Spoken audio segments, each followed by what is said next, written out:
ਇਨਸਾਨ ਦੀ ਜ਼ਿੰਦਗੀ ਨਹੀਂ ਇੱਕ ਮਜ਼ਾਕ ਹੈ। ਤੁਸੀਂ ਦੇਖ ਸਕਦੇ ਹੋ ਟੈਂਪੋ ਤੇ ਓਵਰਲੋਡ ਕਰਿਆ ਸਰੀਆ ਜਦ ਸਾਹਮਣੇ ਅਰਟਿਗਾ ਕਾਰ ਨੂੰ ਆਰ-ਪਾਰ ਕਰਕੇ ਡਰਾਈਵਰ ਸੀਟ ਤੱਕ ਚਲਾ ਗਿਆ।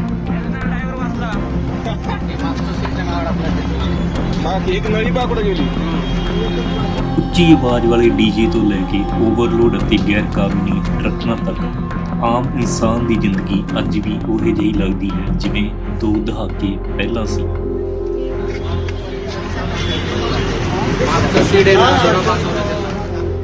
ਇਹਨਾਂ ਨੂੰ ਸਮਾਨ ਲੈ ਕੇ ਜਾਣ ਲਈ ਵੱਡੇ ਟਰੱਕ 'ਚ ਲੋਡ ਕਰਨ ਦੀ ਬਜਾਏ ਛੋਟੀ ਗੱਡੀ ਜਾਂ ਰਿਕਸ਼ਾ ਤੇ ਓਵਰਲੋਡ ਕਰਕੇ ਕਿਸੇ ਦਾ ਤੇ ਆਪਣਾ ਨੁਕਸਾਨ ਕਰਨਾ ਹੋ ਜਾਂਦਾ ਹੈ। ਤੁਸੀਂ ਵੀ ਆਪਣੀ ਰਾਏ ਦਿਓ ਕਿ ਸੜਕਾਂ ਤੇ ਸ਼ਰੇਆਮ ਇੰਜ ਮੌਤ ਨੂੰ ਦਾਵਤ ਦੇਣਾ ਸਹੀ ਹੈ ਜਾਂ ਗਲਤ।